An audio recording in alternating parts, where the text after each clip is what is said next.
The hallway on the ninth floor of Hargrove Memorial was in full collapse. 4 doctors and 2 nurses crowded a gurney, all talking, none agreeing.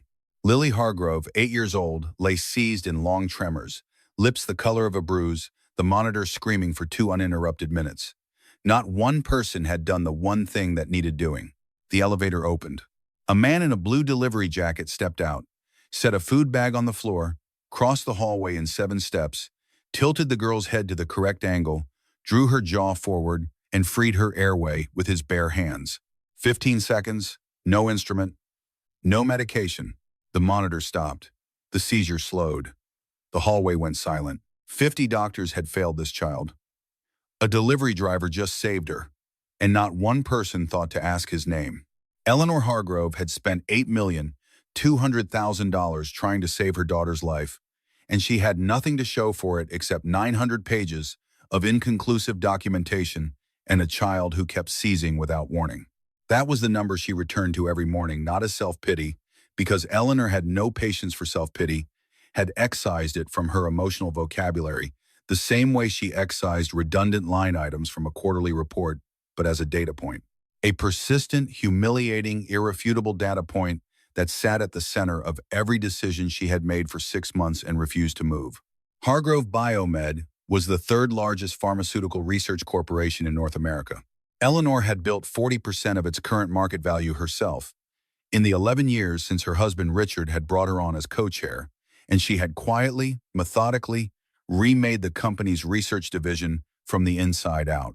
She understood clinical methodology at a level that made most of the specialists she retained subtly uncomfortable.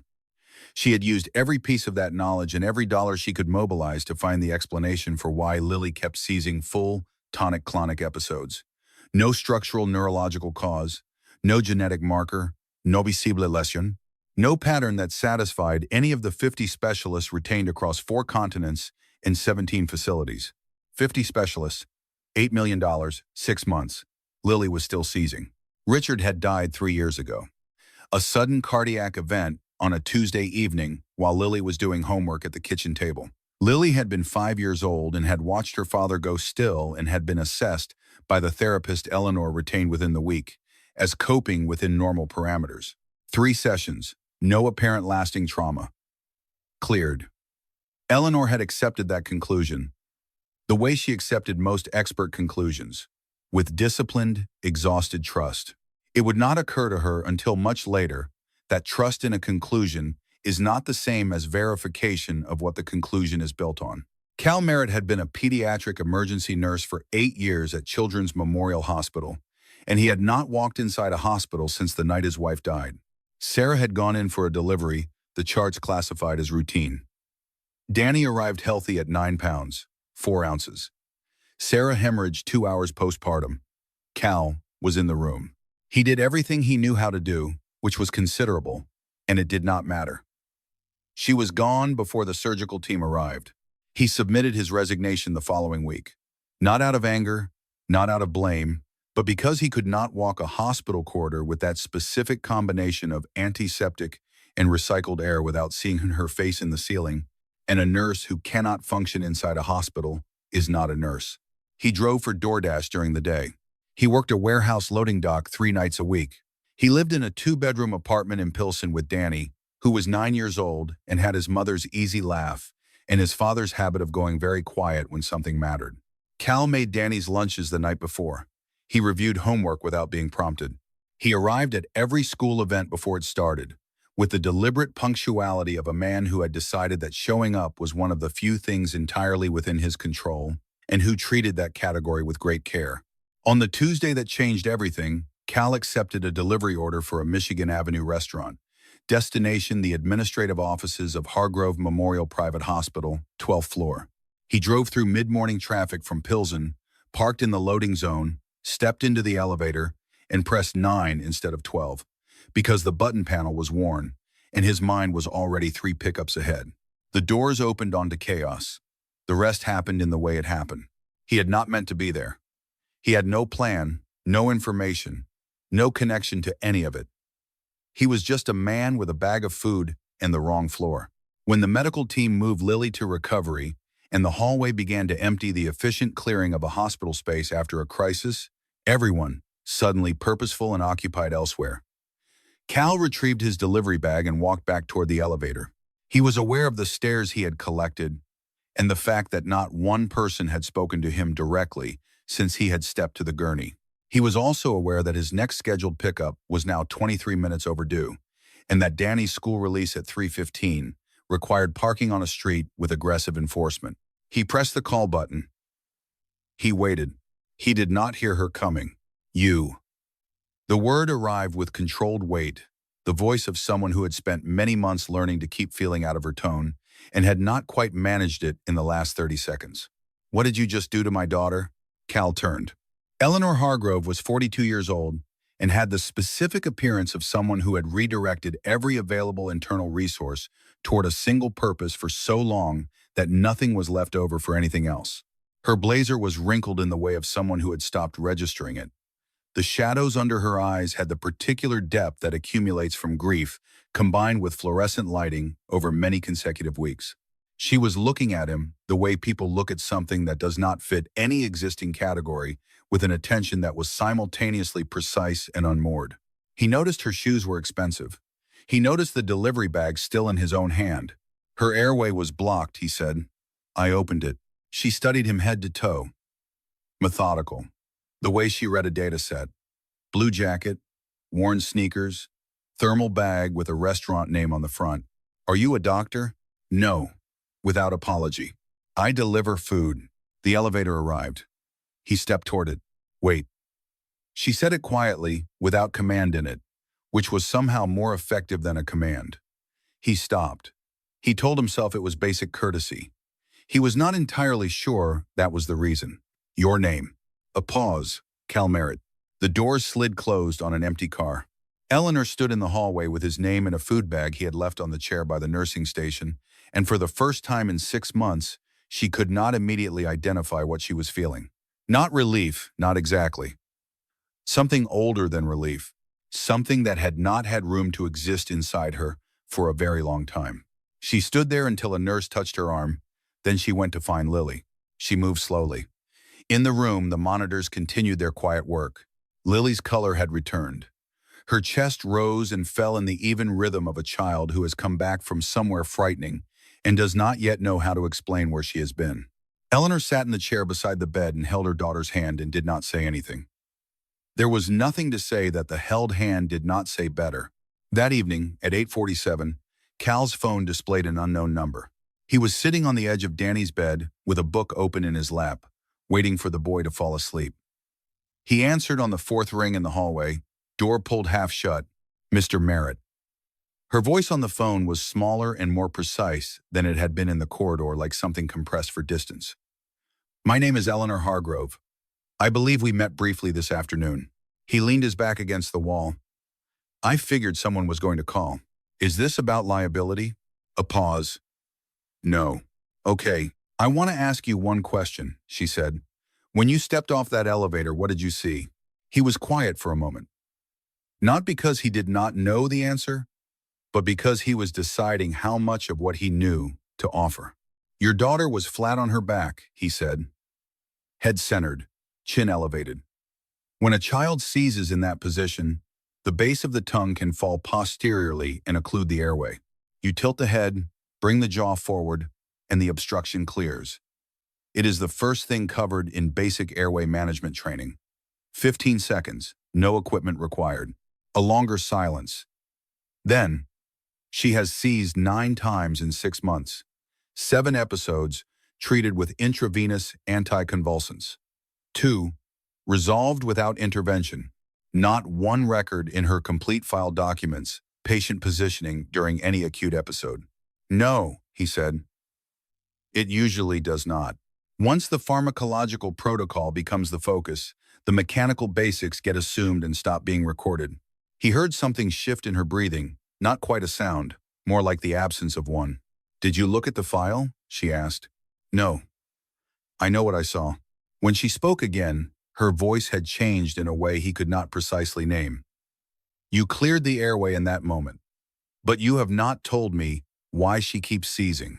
Because I do not know, he said. I am not her doctor. I cleared a single obstruction. That is meaningfully different from identifying a systemic cause. A pause. But I think the team you have may be looking in the wrong direction. She did not argue. She did not dismiss it. She waited. He heard Danny shift in the bed through the half-open door and waited until the boy was still again. I could be entirely wrong about this, he said. I need you to understand that. You are not wrong this afternoon, she said. He had nothing to offer in response. They stayed on the line a few more seconds, and then Eleanor said goodnight, and the call ended. Cal stood in the dark hallway of his apartment, looking at the thin line of light under Danny's door. He had not thought about a patient in 18 months. He had made a deliberate practice of not thinking about cases, about clinical problems, about the particular shape of a question that has a medical answer. He had been largely successful at this. Standing in the hallway now, phone still in his hand, he was less sure he wanted to continue being successful at it. He went back inside and sat on the edge of Danny's bed in the dark for a few minutes. Not because Danny needed him there, but because the room was the right size for the feeling he was carrying. His son breathed in the easy way of children who have not yet learned that the world can require things from you that you do not know how to give. Cal sat there a while and let that be enough. Eleanor did not sleep. She pulled Lily's complete file, 912 pages, printed in stacks across the hotel room table, because she had not been home to their house in Lincoln Park in 3 weeks. Home felt like a version of herself she was not ready to locate. She read from the beginning, looking for what Cal had described. She found it on page 41. Inside a nursing note no physician had flagged. Patient consumed full evening meal approximately 20 minutes prior. Placed in supine position per family preference. First episode began 11 minutes after lying down. She sat with that sentence for a long time. She checked the timing across every subsequent episode in the file. The pattern held in 8 of the 9 recorded events. She sat with that for even longer, and then she set the alarm for 6 and lay down with the folders spread around her on the bed, and did not sleep at all. She called Cal at 6:15 the following morning. He answered on the second ring, already in the kitchen. She asked if he could come to the hospital before his shift. He said his shift started at 7. She said she needed only 30 minutes. He arrived at 6:40 in the same blue jacket, carrying coffee in a travel mug he had made at home because the hospital would charge $6 for something inferior, and he had a perfectly functional coffee maker. Eleanor had already brewed a pot in the administrative office and poured him a cup before he sat down, sliding it across the table without asking. He accepted it without comment. He looked at the stacked records covering most of the table surface. What do you want me to do with all of this? Read it, she said. I am not a doctor. You are a nurse. 8 years in pediatric emergency. She held his gaze evenly. I am not asking for a diagnosis. I am asking you to look at something and tell me whether you see what I think I see.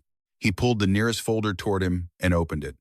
He read in silence while Eleanor sat across the table with her coffee and did not speak. 11 minutes passed. He stopped near the middle of the second folder, read the same page twice, then looked up. Does Lily have reflux? Eleanor's face did something complicated and controlled at the same time.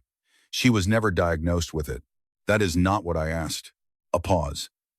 She used to complain about her stomach hurting after dinner. We thought it was grief presenting physically. Her pediatrician said it was common in children who had experienced significant loss. Cal set the folder on the table. He looked at the space between the stacked records, working something through not performing thought, actually doing it.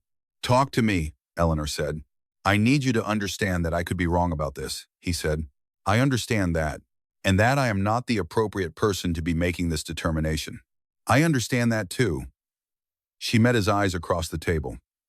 Talk to me anyway. He nodded slowly. Chronic untreated gastroesophageal reflux can stimulate the vagus nerve. The vagus runs from the brainstem down through the thoracic cavity, and the abdomen it has reach into nearly every major organ system. Repeated irritation from acid exposure can trigger a vasovagal response, a rapid drop in heart rate, loss of muscle control, loss of consciousness. In a child with particular neurological sensitivity, that response can present as a full tonic-clonic seizure event. It looks exactly like a neurological episode. Standard neurological workups return negative because the cause is not neurological.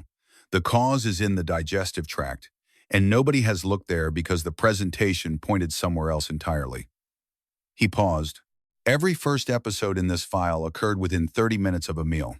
Eleanor did not move. If that is what this is, he continued, then every anticonvulsant she has received over 6 months has done nothing to address the underlying condition. The team has been treating a symptom that is not what it appears to be.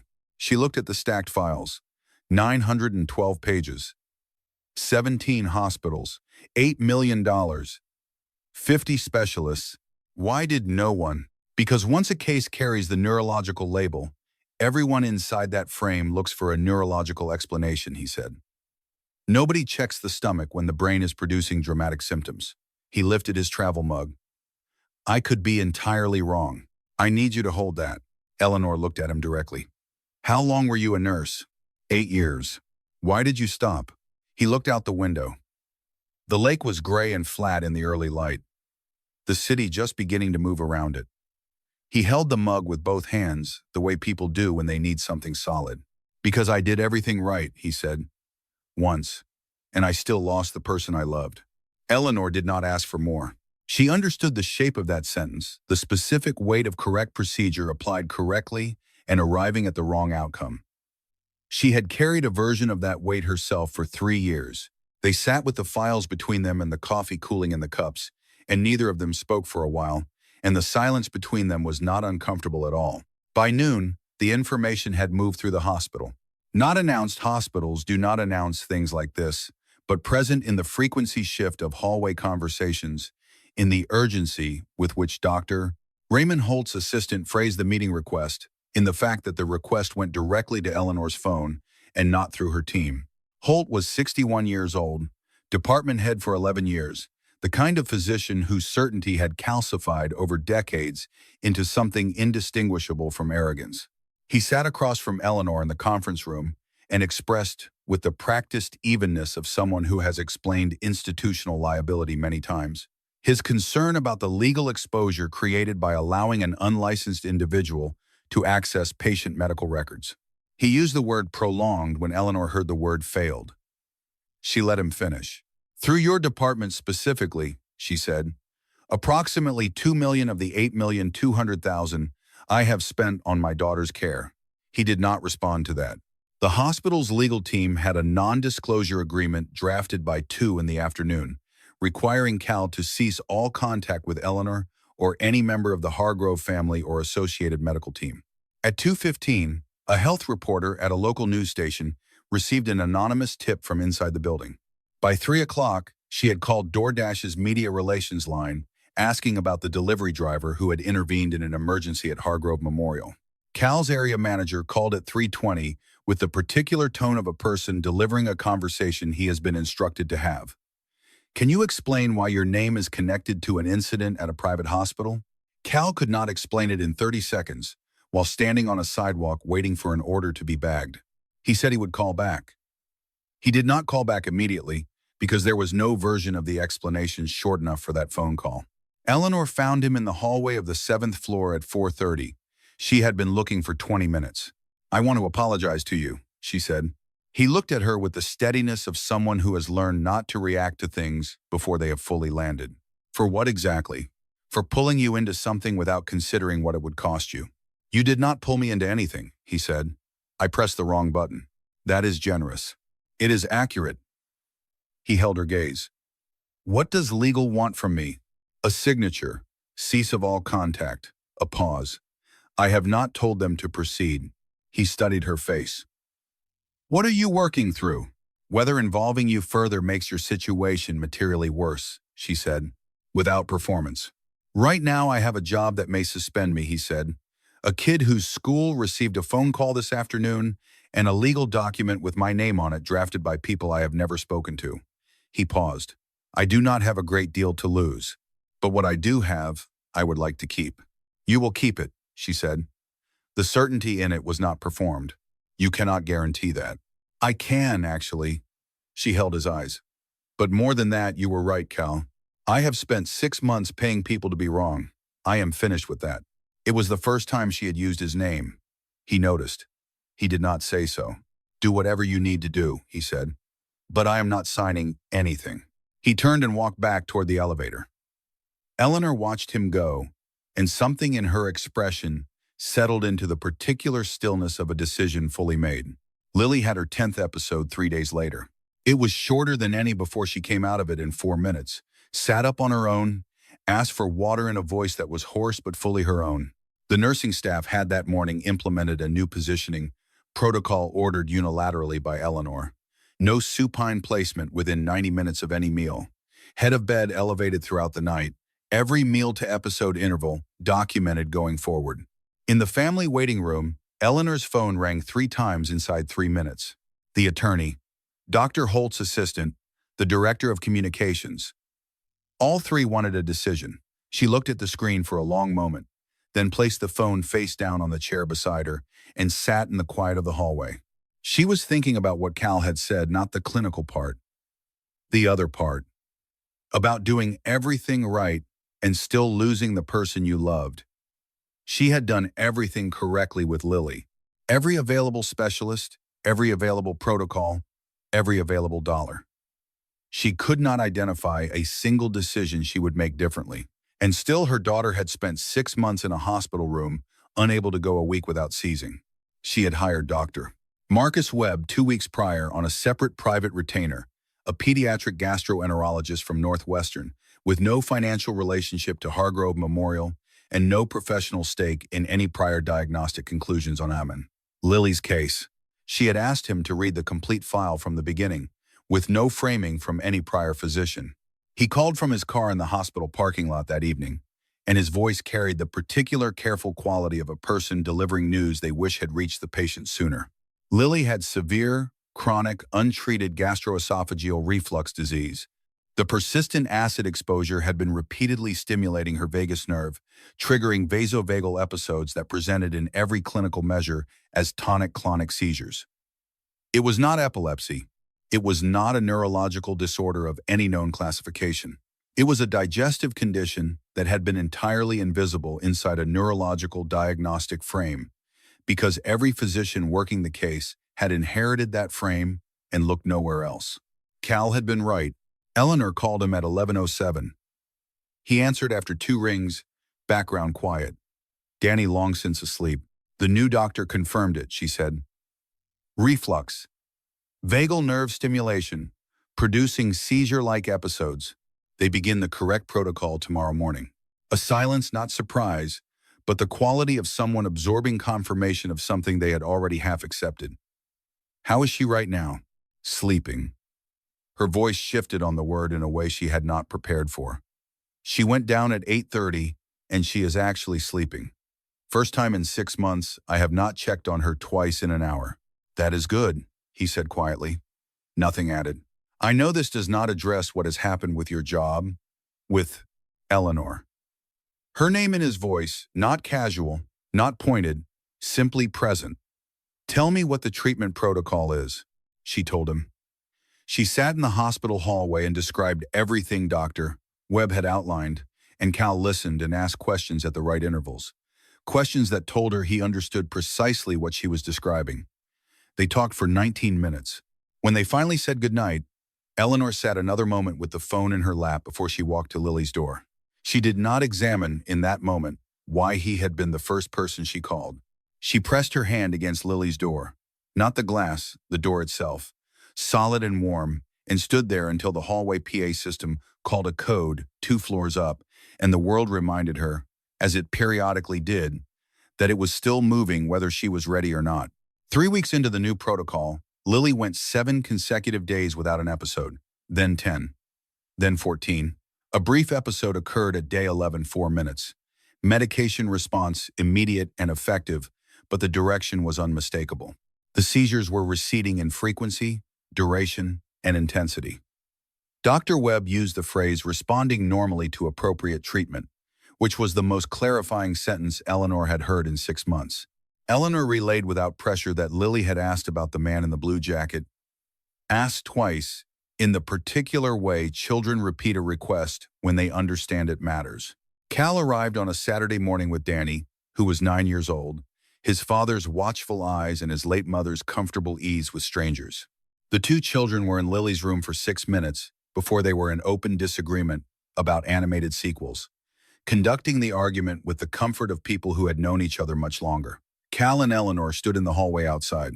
Eleanor had brought coffee and a thermos from home, the good machine, not the hospital unit. She poured 2 cups without asking. He accepted his and wrapped both hands around the paper cup in the way she had noticed in the administrative office 3 weeks before, and Eleanor acknowledged privately that she had remembered that detail and had brought the thermos specifically because of it. This was not something she said aloud. Through the glass, Lily was explaining something with both hands moving. Danny was nodding with the confident agreement of a child who has decided to maintain the social situation regardless of the content. Cal watched them. Something moved through his expression that had no common name. Not sadness, not quite happiness.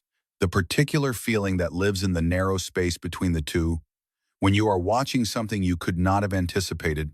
"She looks good," he said. "She does," Eleanor agreed. Through the glass, Danny's voice faintly. "Where do you live?"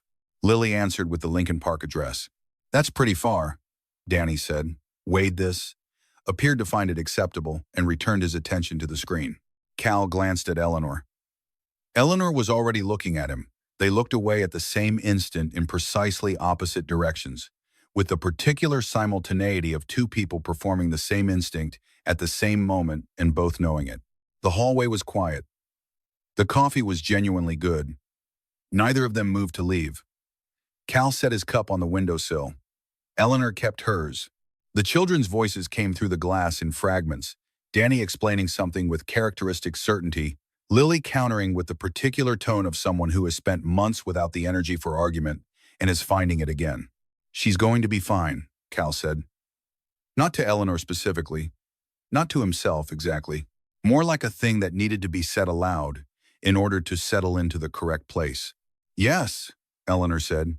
They watched the children for another few minutes. Lily laughed at something, a real laugh, short and surprised, the kind that happens before you decide whether to allow it. Eleanor's breath caught slightly. She did not try to hide it, and Cal did not pretend not to notice. Some things are better witnessed than managed, and this was one of them. Later, driving home, Cal would not be able to account for exactly how long they stood there. He would remember the sound of the children through the glass, the weight of the paper cup, the way the light fell at that angle in the late morning. He would remember that neither of them had said the obvious thing. He would remember that neither of them had needed to. The article ran on a Friday morning with a headline constructed for speed. "Delivery driver does what $1 million medical team couldn't." 380 words. The facts roughly accurate, the framing considerably amplified. Cal's full name in the second paragraph. His employer named. His neighborhood identified. By midday, the piece had been shared widely enough to reach people who did not ordinarily read local health coverage. By Friday afternoon, DoorDash had suspended his account pending internal review. The company statement cited commitment to the safety of all parties and described the suspension as precautionary. By Friday evening, a second journalist had called Danny's school asking for background on the family. Danny had handled the afternoon's questions from classmates with more composure than most adults could sustain. But he was 9 years old, and when Cal picked him up, he sat silently in the passenger seat eating a granola bar, watching the neighborhood pass without expression. Cal watched his son and made a decision before he started the engine. He called Eleanor that night from the parking lot of his building, engine off, the neighborhood quiet around him. His voice had the specific calm of someone who has already moved through the feeling and arrived at the conclusion. "The cleanest outcome from here is for me to step back," he said. "Lily is improving. The protocol is working.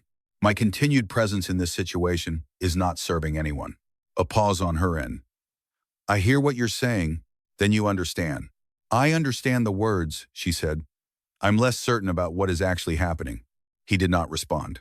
"You are not withdrawing because it is better for Lily," Eleanor said.